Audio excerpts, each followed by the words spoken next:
tenemos una entrevista, vamos a hablar sobre la buena fe procesal y su aplicación en el campo jurídico electoral. Hoy conversamos con el doctor Luciano López, él es abogado constitucionalista. Doctor, ¿cómo está? Muy buenos días. Muy buenos días, gracias por la invitación. A usted las gracias, doctor. Por favor, coméntenos, ¿qué es la buena fe procesal? A ver, la buena fe procesal es, como diríamos en el mundo jurídico, una norma principio, porque importa un deber de comportamiento de todas las partes en el proceso, lo cual incluye a quienes tienen la labor de impartir justicia, concretamente los jueces o los que cuentan con poder jurisdiccional por mandato de la Constitución, y los auxiliares de estos sistemas de justicia.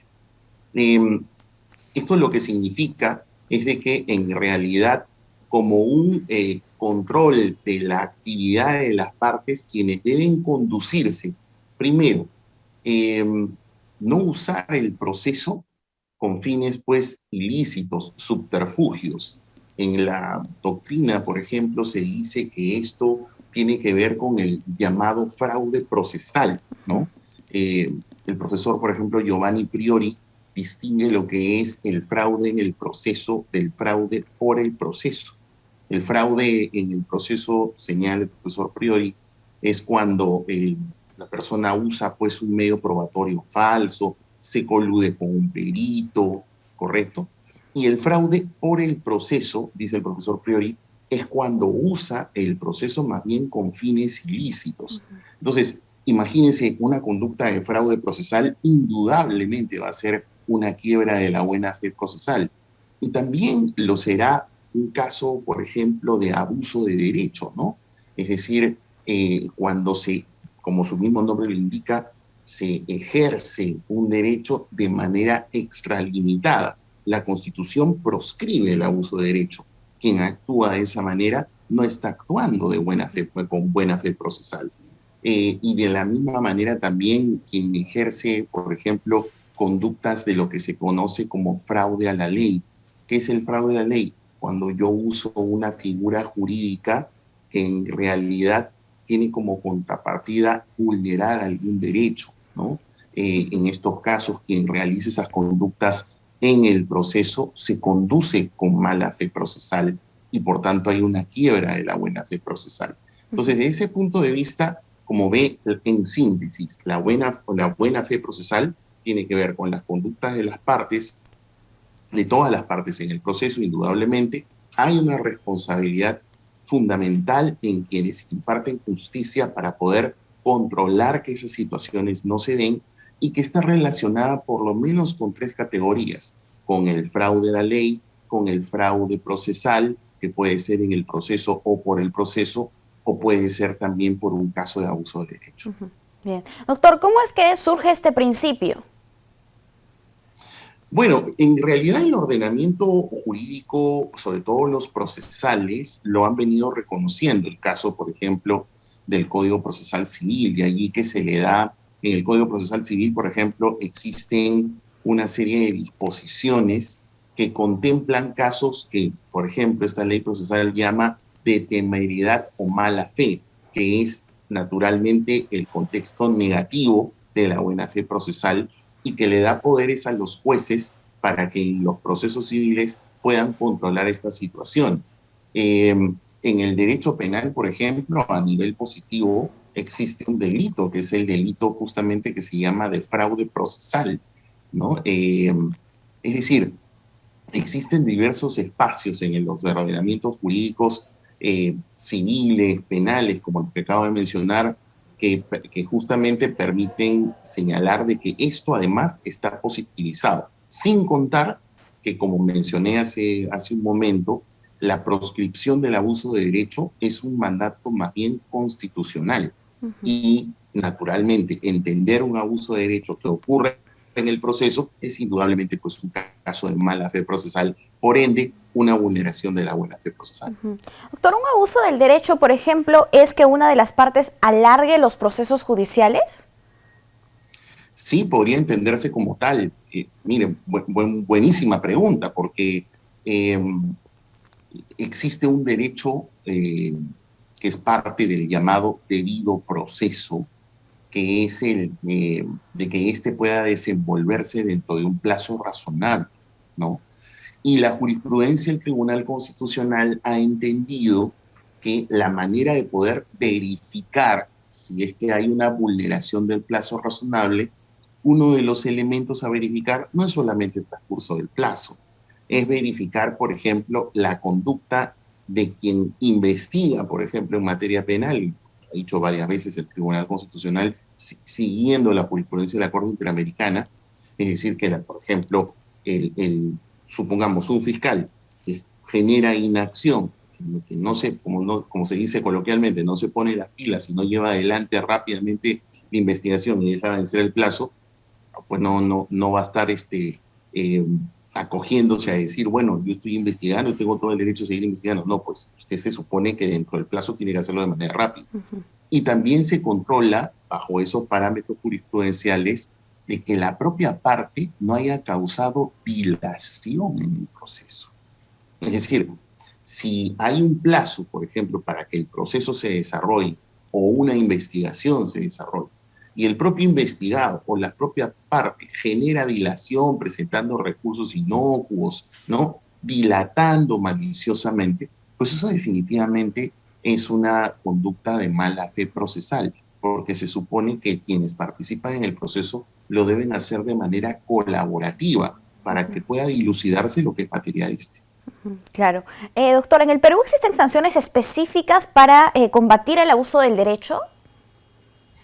Como mencioné hace un momento, desde el punto de vista del ordenamiento jurídico, eh, por ejemplo, en materia penal existe un delito que se llama el delito de fraude procesal, que es cuando, grosso modo, según lo que tengo entendido, el Código Penal lo tipifica como la conducta de aquel que usa el proceso para inducir a error, ¿no?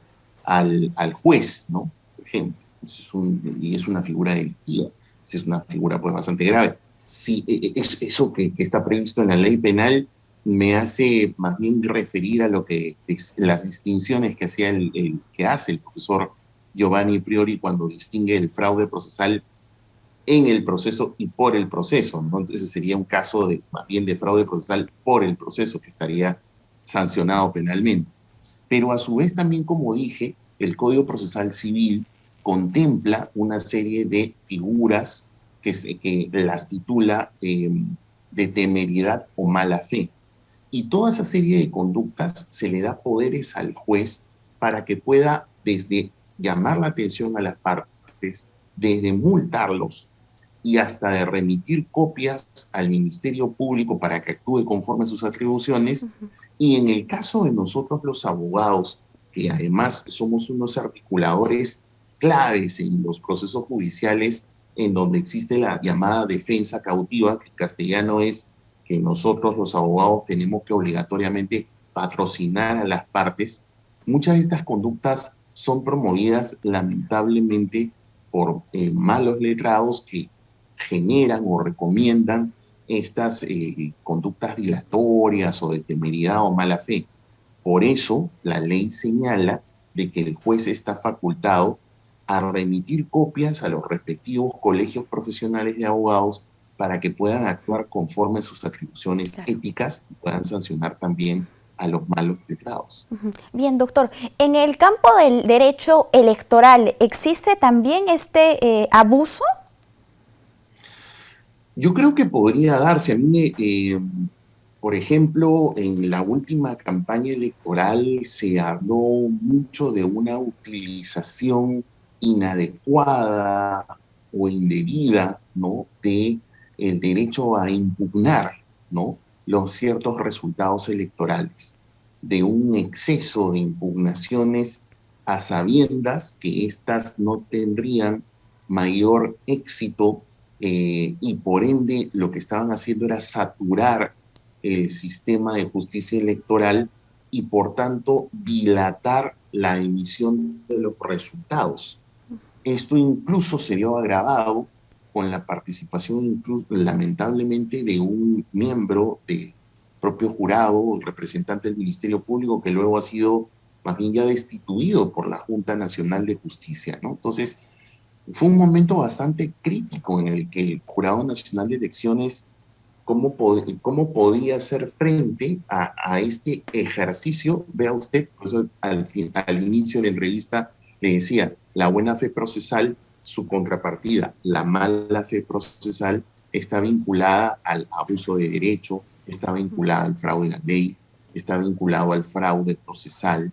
Y entonces, por ejemplo, esto que pasó en la última elección podría identificarse como un claro caso de abuso de derecho.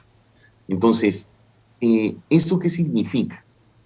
Lo que significa entonces es de que si bien las normas electorales de carácter procesal, si tienen alguna situación de vacío sobre situaciones como las que lamentablemente hemos vivido, yo creo que pueden aplicar de manera supletoria el ordenamiento, por ejemplo, procesal civil, que le permite a los jueces, y digo jueces porque la Constitución reconoce que el Jurado Nacional de Elecciones tiene facultades jurisdiccionales porque es la máxima instancia de la justicia electoral, cosa que también ha reconocido la jurisprudencia del Tribunal Constitucional. Entonces, como órgano de justicia electoral, con poderes jurisdiccionales, tranquilamente puede hacer uso de las facultades que se le da a los jueces en el caso, por ejemplo, del ordenamiento procesal civil, y poner coto y hacer control de los casos de fraude procesal, de abuso de derecho, correcto, de fraude a la ley, que son situaciones de conductas dilatorias, que son prácticamente, pues, como nos ha pasado, realmente lastimoso, penoso, porque al final estos malos litigantes electorales lo que hicieron fue poner en vilo prácticamente al país y hasta dificultar una transición, ¿no? Porque se estilaba siempre que una vez que se daban los resultados, se proclamaban los resultados electorales de segunda vuelta, se generaba la transición de gobierno a gobierno. Prácticamente el actual gobierno no tuvo pues ni días prácticamente como para poderse instalar adecuadamente. Entonces, los daños realmente son perjudiciales. Así es, doctor, considerando además que en un proceso electoral los plazos son bastante cortos, ¿no?